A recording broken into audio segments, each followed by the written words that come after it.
Hello everyone, this is Sujit Kumar Jha और इस video में हम लोग पाथफाइंडर के बुक के लॉज ऑफ मोशन का कुछ क्वेश्चन देखने वाले हैं। क्वेश्चन नंबर 17, 18, 19, 20 कुछ क्वेश्चन जो है लॉज ऑफ मोशन का एमसीक्यू का क्वेश्चन मैं बता देता हूं आप लोगों को। इससे जो स्टूडेंट सीरियस प्रिपरेशन कर रहे हैं उनको फ़ायदा होगा, ठीक है। और भी जो आप क्वेश्चन कमेंट के द्वारा पूछते रहते हैं वो पूछते रहिए, मैं जैसे जैसे मुझे टाइम मिलेगा मैं आपको बताता रहूँगा।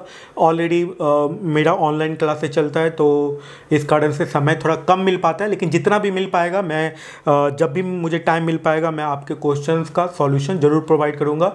और पाथफाइंडर का जो सॉल्यूशन चल रहा है, जो यूट्यूब पे अपलोड हो रहा है, वो सब अपलोड मैं करता रहूँगा, ठीक है। और भी यदि आप डिटेल्ड में इरोडो, पाथफाइंडर और भी अच्छी अच्छी किताबें जो भी है क्रोटो वगैरह, जो वो सभी किताबें मेरे ऑनलाइन क्लासेज में ऑलरेडी बनवाया जाता है, वो लाइव क्लासेज चलता है तो वो भी आप ज्वाइन कर सकते हैं। इससे आपको बहुत ज़्यादा फ़ायदा होगा। ओके, तो देख लेते हैं क्वेश्चन नंबर 17 में क्या कहा जा रहा है और इस क्वेश्चन को कैसे सॉल्व किया जाएगा। 2 blocks A and B each of mass m are connected by an ideal string that passes over 2 fixed ideal pulley. The blocks are also connected with the ground by a spring of force constant K1 and K2, where K1 is greater than K2. When both the springs are relaxed, the block A is pulled down a distance x and released.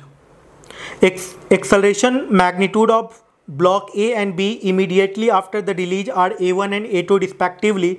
Mark the correct option. देखिए बहुत tough question नहीं है, यदि आप थोड़ा दिमाग लगा के इस क्वेश्चन को सॉल्व करने की कोशिश कीजिए तो आपसे बन जाएगा, ठीक है। देखिएगा आपसे यदि पाथफाइंडर का क्वेश्चन सॉल्व नहीं होता है तो आप इरोडोप सॉल्व कर सकते हैं। इरोडोप सॉल्व करने के बाद जब आप पाथफाइंडर बनाने जाइएगा तो आपको बहुत सारे क्वेश्चंस आपसे बहुत आसानी से बन जाएंगे, ठीक है। इस कारण से मेरा जो ऑनलाइन क्लास चलता है उसमें मैं फर्स्ट प्रायोरिटी इरोडोप को देता हूँ और सेकंड प्रायोरिटी में पाथफाइंडर, क्रोटोव, ये सब सारी किताबें हैं। क्योंकि यदि आपको कॉन्सेप्ट बिल्डअप करना है तो इरोडोप से अच्छी किताब अभी तक इंडिया में मौजूद नहीं है मेरे अनुसार, ये मेरा अपना ओपिनियन है। देखिएगा इस क्वेश्चन को कैसे बनाया जाए। जैसे ये स्प्रिंग से कनेक्टेड है, इसका स्प्रिंग कांस्टेंट K1 है, इससे कनेक्टेड है ये ब्लॉक और ये स्प्रिंग से कनेक्टेड है, इसका स्प्रिंग कांस्टेंट K2 है, ठीक है। ये ब्लॉक A है, ये ब्लॉक B है और इसका भी मास m है, इसका भी मास m है, ओके। अभी देखिए इस क्वेश्चन को कैसे बनाया जाए, किस तरीके से सॉल्व किया जाए। समझिए इस पॉइंट को। K1 का वैल्यू ग्रेटर देन दे रहे हैं K2 से। आप यदि समझिएगा इस क्वेश्चन को तो बहुत आसानी से आप बना पाइएगा, कोई बहुत टफ चीज़ नहीं है, एक कॉन्सेप्चुअल प्रॉब्लम है जो कि पूछा गया है आपसे, है ना। अब देखिए बात क्या है कि इस A का जो एक्सेलेरेशन है वो ज़्यादा हो सकता है ना, ये ज़्यादा हो गया, स्ट्रिंग लूज हो गया, लेकिन B का जो एक्सेलेरेशन है वो ज़्यादा हो ही नहीं सकता। ये जब भी तेजी से यदि एक्सेलरेट करेगा तो इसको खींचेगा ही खींचेगा, क्योंकि ये एक इनएक्सटेंसिबल स्ट्रिंग से कनेक्टेड है।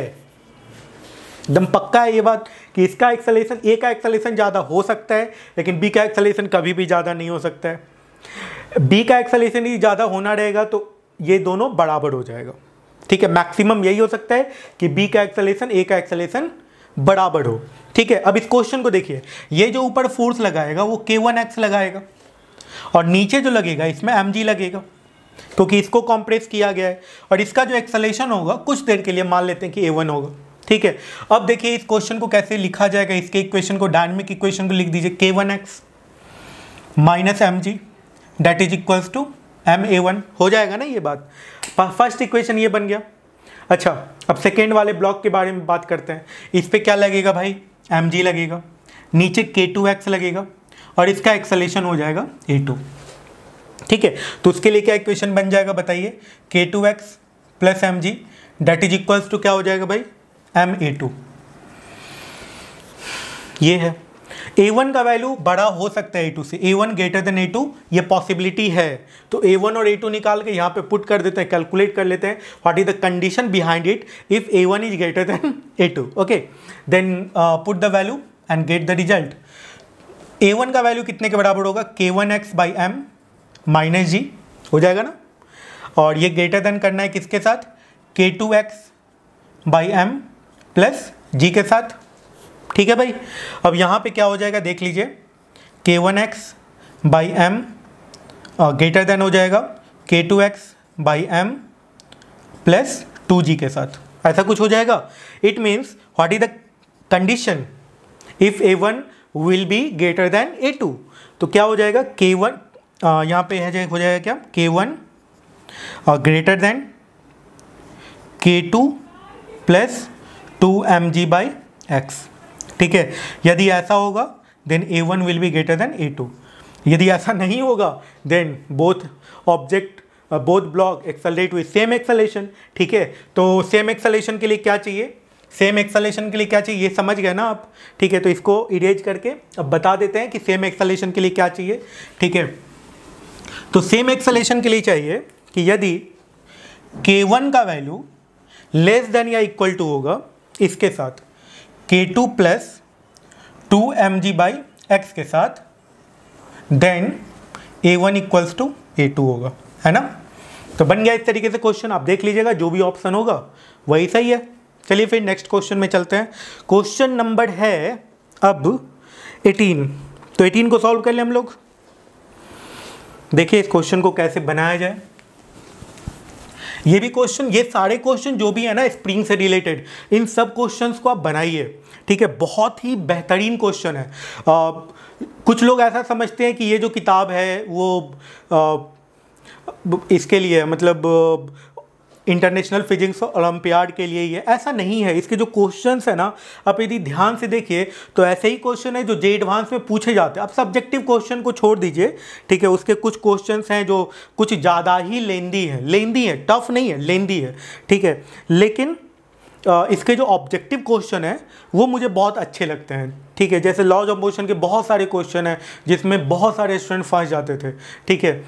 मैंने जब बताया उनको कि इस तरीके से ये सारे क्वेश्चंस बनेंगे तो उनको बहुत अच्छा लगा कि ऐसा भी हो सकता है, ये सारे कॉन्सेप्ट उनका बहुत अच्छे से क्लियर हो गया, ठीक है। तो आप यदि कॉन्सेप्ट को क्लियर करना चाहते हैं तो मेरे तरफ से राय है कि आप ईरोडोप बनाएं, खास करके ईरोडोप का जो मैकेनिक्स है लाजवाब है, ज़रूर बनाएं। उसके बाद आप पाथ फाइंडर बना सकते हैं, कोडोटोप बना सकते हैं, ठीक है। कोडोटोप भी अच्छी किताब है। कोडोटोप के कुछ क्वेश्चंस जो हैं बहुत ही बेहतरीन है, कॉन्सेप्चुअल हैं और बहुत ही बेहतरीन है, तो वे सभी क्वेश्चन बना सकते हैं। लेकिन एक बात आप जान लीजिए, यदि आप अपने कॉन्सेप्ट को क्लियर कर रखना चाहते हैं, कॉन्सेप्ट को बिल्डअप करना चाहते हैं बहुत हद तक, तो फिर आप कोडोटोप से कॉन्सेप्ट बिल्डअप नहीं कर सकते। कॉन्सेप्ट बिल्डअप करने के लिए आपके पास जो किताब है वो हो गया कौन सा, ईरोडोप हो गया, ठीक है। फिर पाथ फाइंडर की बुक हो गई। यदि आप बेसिक लेवल का कॉन्सेप्ट क्लियर करना चाहते हैं तो एस सी वर्मा सर की किताब जो है वो बना सकते हैं, डीसी पांडे सर की किताब बना सकते हैं। उन दोनों में से कोई एक किताब बना लीजिए, या तो डीसी पांडे सर की किताब बना लीजिए या तो एस सी वर्मा सर की किताब बना लीजिए, क्योंकि उससे आपका बेस आपका क्लियर हो जाएगा, अच्छा हो जाएगा, ठीक है।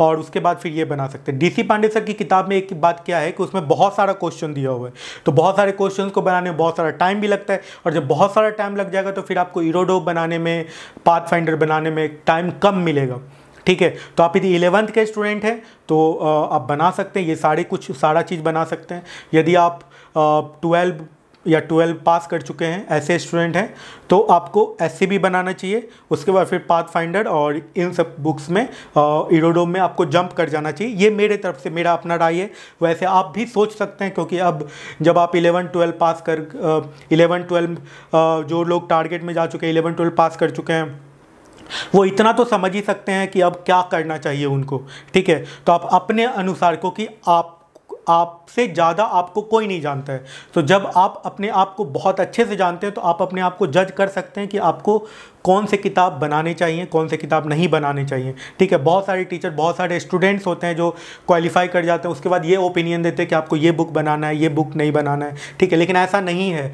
जिस भी राइटर ने बुक लिखा है उसने बहुत ही बेहतरीन तरीके से लिखा है, और अपने अनुसार, जैसे मैं भी यदि मान लेते हैं कि आज से कुछ सालों के बाद मैं भी जब किताब लिखूंगा तो मैं अपने तरीके से सबसे बेस्ट लिखूंगा, ठीक है। मैं कोशिश करूंगा कि कोई भी पॉइंट छूटे नहीं, ठीक है। और जो भी स्टूडेंट मेरे किताब को पढ़ के एग्जामिनेशन हॉल में जाए तो वो बहुत लगभग सारे क्वेश्चन को अटैम्प्ट कर पाए। ये मेरा अपना ओपिनियन रहेगा, ये मेरा अपना कोशिश रहेगा। वैसे ही सारे टीचर का कोशिश रहता है, ठीक है। आप यदि देखिएगा कोई भी बुक उठा के देखिए, लो से लो लेवल का और हाई से हाई लेवल का, सब में आपको ये चीज़ मिलेगा कि सारे टीचर कुछ ये कोशिश किया है सभी टीचर्स ने कि सारे कॉन्सेप्ट को उसमें बिल्डअप कर दिया जाए। कुरोटोप में ऐसा नहीं है। कुरोटोप के साथ प्रॉब्लम ये है कि उसमें यूनिवर्सिटीज़ के क्वेश्चन सब जो इंटरनेशनल यूनिवर्सिटी इंटरनेशनल ओलंपियाड के क्वेश्चन सब हैं उन सबों को लिया गया है, जिस कारण से वो कॉन्सेप्ट बिल्डअप करने के लिए बहुत बेहतर नहीं है। लेकिन इरोडोप की बात करें, पाथफाइंडर बुक की बात करें, एस.सी. बर्मा सर की जो किताब है उसकी बात करें, ये सब से आप अपने कॉन्सेप्ट को बिल्डअप कर सकते हैं। चलिए फिर आगे बढ़ते हैं, क्वेश्चन नंबर 18 को देखते हैं और हम लोग सॉल्व करते हैं।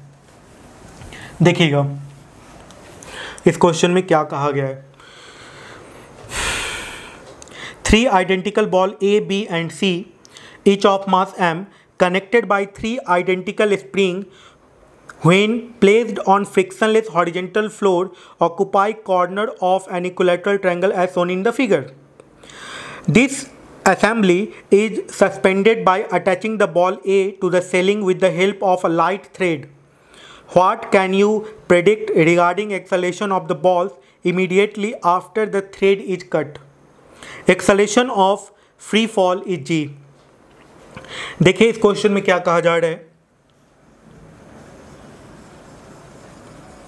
कुछ इस तरीके से है ना। ये बॉल, यहाँ पे बॉल कनेक्टेड है, ये स्प्रिंग से ऐसे कनेक्टेड है ना। अब ये ऐसे करके स्ट्रिंग से ऐसे अटैच कर दिया गया। मान लेते हैं इस स्ट्रिंग को कट कर दिया जाए। ये जो स्प्रिंग होगा ये इसको ऊपर खींच रहा है और खींचता रहेगा just after cut the string. ये इसको ऊपर खींच रहा है, खींचता रहेगा just after cut the string. ये इसको इधर पुश कर रहा था, करता रहेगा just after cut the string. समय बीतेगा उसके बाद बातें बदल जाएंगी, वो अलग मैटर है, लेकिन just after cut the string आप कह सकते हैं कि ये इक्विलिब्रियम में रहेगा, ये इक्विलिब्रियम में रहेगा और ये एक्सेलेरेट करेगा नीचे, ठीक है ना। और इसका एक्सेलरेशन निश्चित तौर पे जी से ज़्यादा होगा, है ना। तो अब देख सकते हैं all the ball will have downward acceleration g, नहीं भाई। All the balls have acceleration greater than g in different direction, नहीं ये भी नहीं होगा। ये दोनों इक्विलिब्रियम में रहेगा उस समय, जिस समय स्ट्रिंग को कट किया जाएगा just after cut the string. Ball B and ball C remains in equilibrium just after cut the string, but ball A accelerate downward with acceleration greater than g. Acceleration of upper ball is 3g downward and acceleration of the lower ball are vanishingly small. इसकी possibility है acceleration of the upper ball is 3g downward and lower balls move apart with finite acceleration. ये भी गलत है, तो option C इसका सही है ना। ये दोनों इक्विलिब्रियम में रहेगा और ये एक्सेलेरेट करेगा एक जी एक्सेलेरेशन से ज़्यादा से, ठीक है। आप कैलकुलेट कर लीजिएगा इसका एक्सेलेरेशन का वैल्यू कितने के बराबर आता है, ठीक है, और आप बना लीजिएगा। चलिए फिर आगे बढ़ते हैं और हम लोग सॉल्व कर लेते हैं नेक्स्ट क्वेश्चन को। क्वेश्चन नंबर 19 को सॉल्व कर लेते हैं। क्वेश्चन नंबर 19,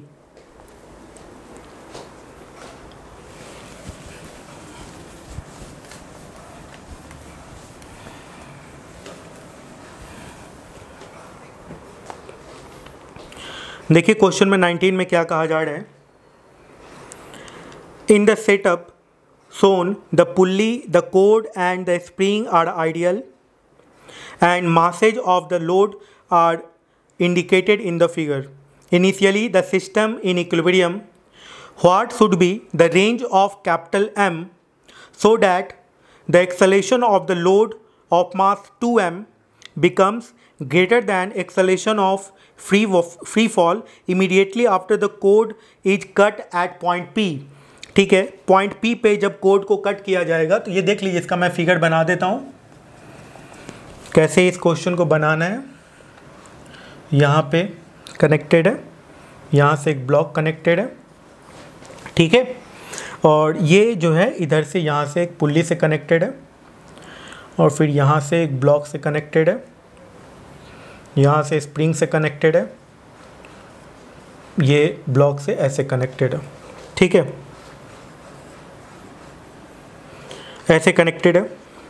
ये मास m हो गया, ये मास m हो गया और ये मास 2m हो गया। इसको यहाँ पे कट किया जा रहा है ना, इसको यहाँ पे कट किया जा रहा है, ठीक है। तो इसका बोला जा रहा है कि इसका एक्सेलरेशन जी से ज़्यादा होना चाहिए। ओके, इसका मतलब है इस स्ट्रिंग में कुछ टेंशन होना चाहिए, कुछ टेंशन का वैल्यू होना चाहिए। तो अब एक पॉइंट समझिए, इस क्वेश्चन को कैसे बनाया जाए।